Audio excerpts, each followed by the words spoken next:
All right, so it's time now for Joy News Interactive, and here's how you can comment or you can contribute to Joy News Interactive. You can get onto Facebook or on Twitter, and you can send in your comments. Now, on Facebook, it's Joy News on TV, facebook.com/Joy News on TV, and then for Twitter, it's twitter.com/Joy News on TV. You can also send us an email, but, well, we hardly read the emails that come through, or we hardly read the emails that come through here on the show. You can send the emails anyway. So for the first issue we're looking at is Dr. Papa Kwesi Indum, the 2016 presidential candidate of the PPP.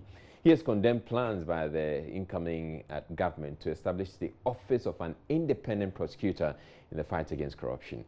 Now, according to him, the proposed office would not be efficient in fighting the canker. However, he believes separating the Ministry of Justice from the Attorney General's office will.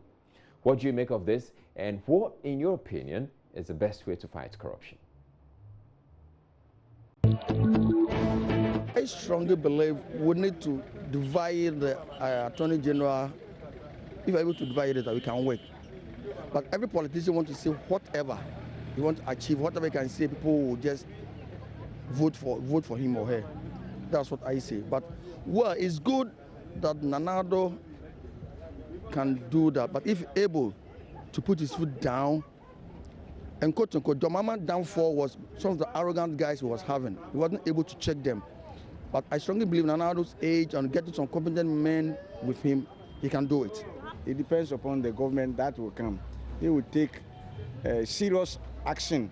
If you take serious action about it, I think we can solve the problem. Oh, one, to fight corruption, it's an individual thing. You see, I think when you have integrity, I believe in a way you are fighting corruption. Because your mind, your conscience should be able to tell you that this thing is wrong or it's right. So fighting corruption, you don't need a big institution.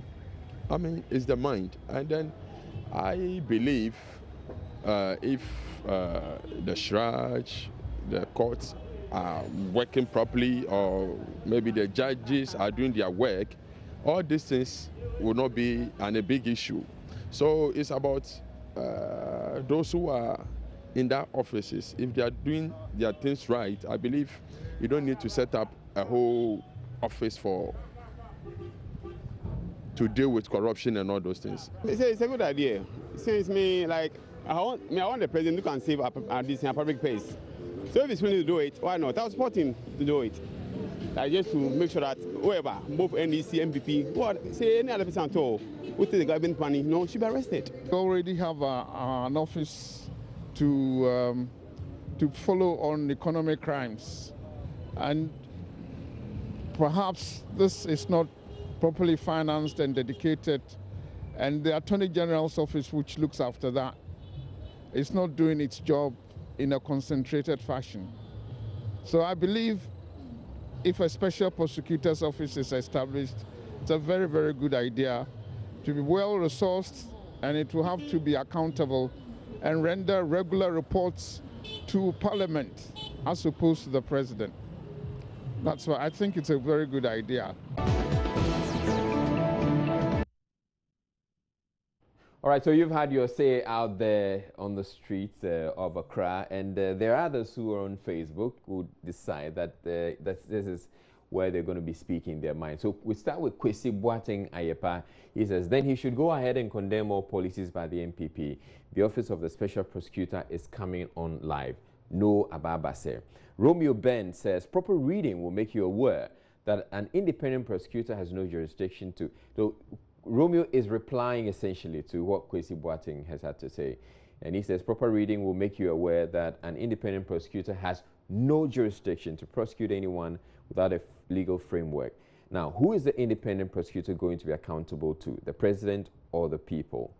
And we move on to John Johnson, who says, we must go back to the pedagogical style of ruling. Ghana deserves autocratic governance, and all this impurities will diffuse like molecules in the atmosphere, and all this nonsense will be at its equilibrium position.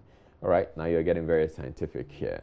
Kwejo Opariamwa says, what's the difference between an AG and Special Prosecutor's Office and Minister of Justice? Would be redundant, I think, to add Special Prosecutor, so separation is ideal and way to go. Intachi says he gave explanations to the statement, so give us that. Bright Bembela says, half a loaf is better than none. Until Indum comes up with a better solution, Nana, please go ahead. Apana Child says, there's no special way in tackling corruption. It's simply the change of mind and being just individually. Prince Nuruddin says the best way is to prosecute the current and the previous corrupt officials to serve as a deterrent to others. Bafo Otre says it's democracy. Mr. Indum, when you're elected, then you implement your ideas. Why? Eddie Aking says this will be a good move by the incoming government. Bawa Musa says all that the man with the mustache is saying is for Nana Addo to recognize him for a position. But no way, I must say. John Kojo says, I side with Dr. Indum. They can fight corruption without independent prosecutor. Scholar Israel Fiawoto says, when they start swearing them by the gods, they will be afraid of quick action and will stop this corruption. Kofi Ankoma says, if Dr. Indum says this is needless, then he should tell us the best option. Malik says, it's a very good idea to do that so that we can fight corruption without any political interference. I'm sure that's what he wanted to say. Montaru says, I think this is in the right direction. Corruption must be tackled seriously. Al-Hassan Habib says, this is pure propaganda. Let the man do and you see. If he didn't make it, you can now say. Sparks Joe says, what is this man talking about? Daniela says, Charlie, this man de bore now. And Black says, this one, I don't agree with Papa Kwesi Kra. And Geoland says, being transparent and amenable to the law.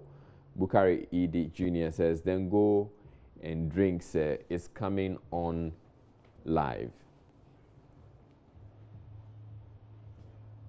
All right, so 2017 is about 24 hours away. And for most people, this is the time to make new resolutions.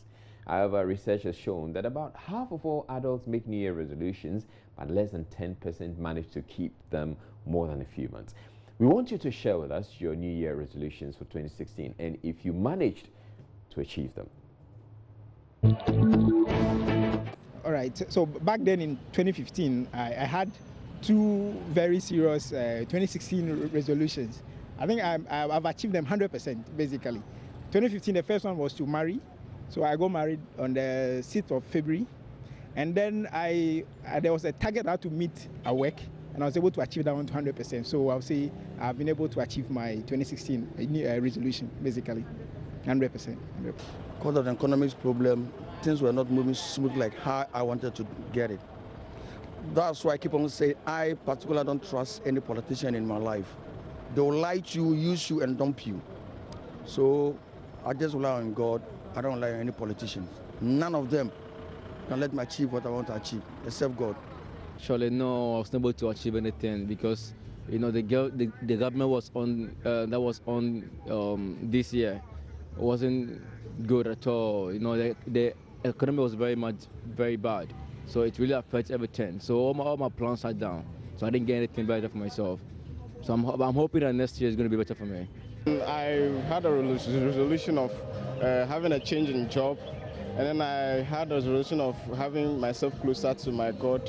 And then in changing to a new job, I have this resolution of punctuality. I want to be always punctual at work. I don't want to have a grudge at work with anyone. And then I think, yeah, and I really, yes, of course. One of the resolutions too was to get myself acquainted with things happening in the country. So I had this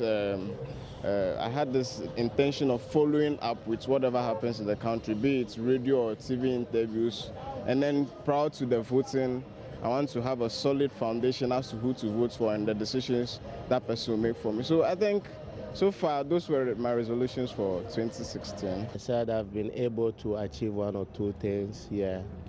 I've been able to purchase a plot of land, and I think by next year I'm going to build on it. So it's been so far so good. So far so good. It's not easy though, but with God all things are possible. Yeah, definitely. I've had my child, my partner and me are happy. My house is built. I'm here now looking at land again with my husband. So moving forward to 2017, we'll be building and moving forward with our lives. So yes. Been able to achieve a few of them, like praying to God that I want to get a job this year, and God helped me, I got a job, and so many things. I just want to thank God for that. I've been able to achieve most of them.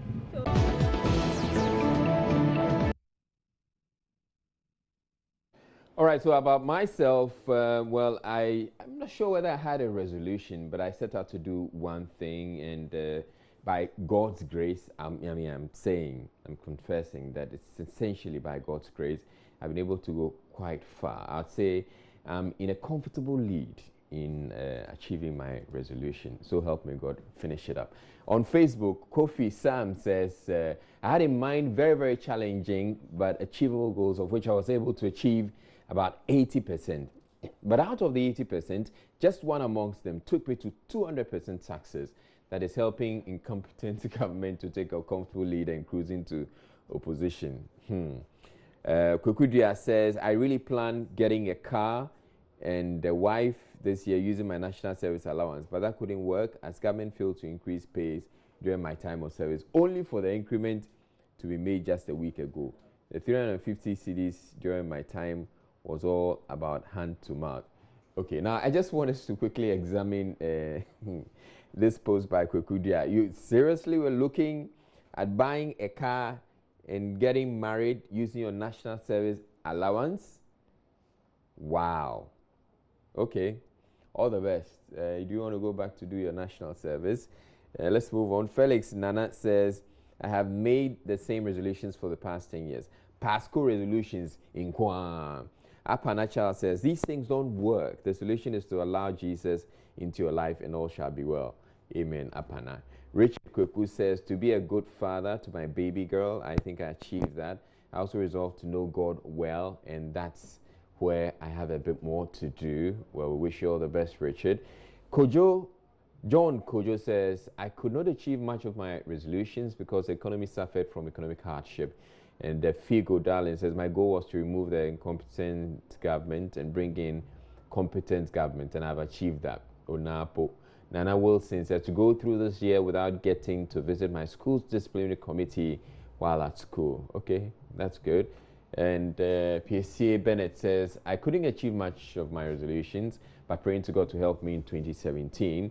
Opokujo says, living to see 2017. Prince Nuruddin says, only God knows best. Banosa says, successful business or working with my dream job. Ebenezer says, was to kill a bird, but I missed the bird. Really.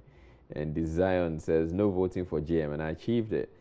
And he says, I have a date, but TZTA says, do we even have to wait till 31st to do our resolutions? And Isaac Kofi Benning says, my goal was to have Nana Addo to become president of Ghana. Bam. All right. So those are the resolutions that you shared, your resolutions that you shared with us. Now, moving on, Reverend Usubempa is in the news once again for yet another prophecy. The popular prophet, known for his prophecies of elections, including the recently held one, at this time prophesied that most NDC officials will be arrested in 2017.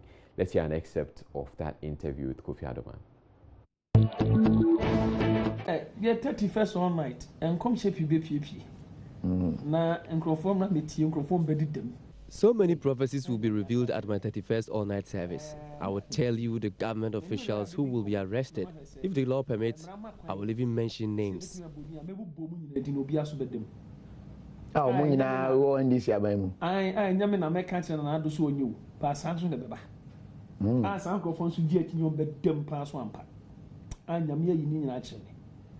the 31st one night, in the same home. And you may 2017 All right, I think I have my personal reservations on Reverend Usubempa. I think he's a smart guy. Most of the prophecies he actually make are prophecies that I think every normal person should be able to do. Well, I'm not saying he's a bad prophet anyway, but then if you prophesy that Clinton will win, which probably he did, but later he said a different thing. I think in politics it's like that. If you are in an official position and you've misused funds, you have to be dealt with. It's simple, and you don't need a prophecy or a rocket scientist to determine whether this can be done. No, it's just like that. It's a simple thing.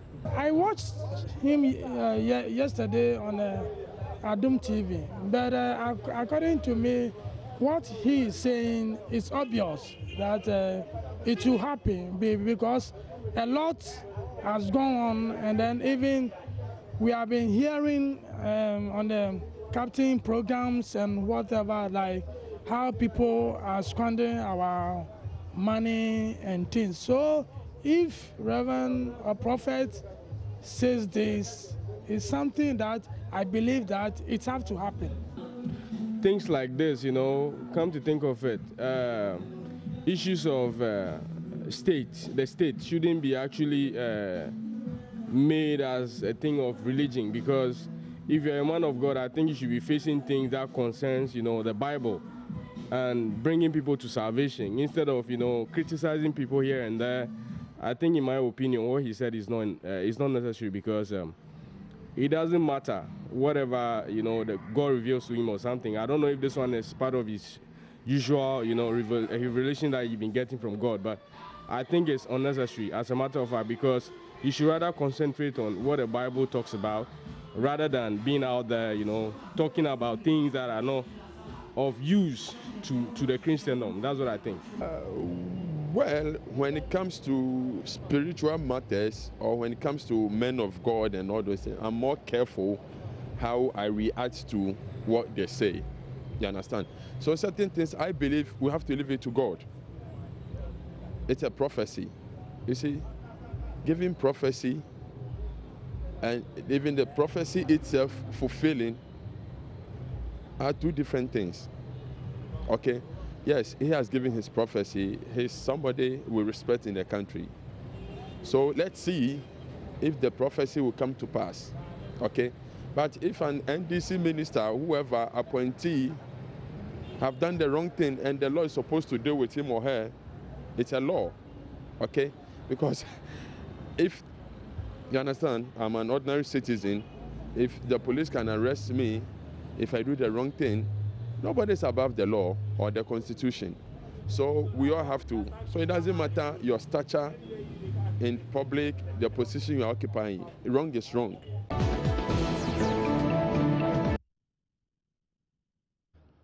All right, so those were the views we got from the streets. Now on Facebook, Banton Nobete says, this man never prophesies anything better. What kind of pastor is this? Stephen Kwabla says, that is not a prophecy. He's telling Nana-Addo to jail people. Zachary says it's not a prophecy, but it's what the NPP has decided to do. Courage Livingston says, tell him to stop bleaching his skin. Oh, how do you know he's bleaching his skin? Kwesi Boateng Ayepa says, SMH, I beg, who is cooking jollof? Essentially, you think that you don't want to, it's not worthy of your comment. Philip says, don't give these people a platform to speak. Francis says, hey, so this be prophecy. Vibration Dave says, this issue is very dangerous. Let's see if it happens. PSA Bennett says, I think it will come to pass. Mankante says he is not far from right. Encourage Livingston just laughs it off. And Ben Singh Marco says, this is a very good prophecy. So even though on Facebook, you disagree as to whether it is a prophecy or not. But well, yeah.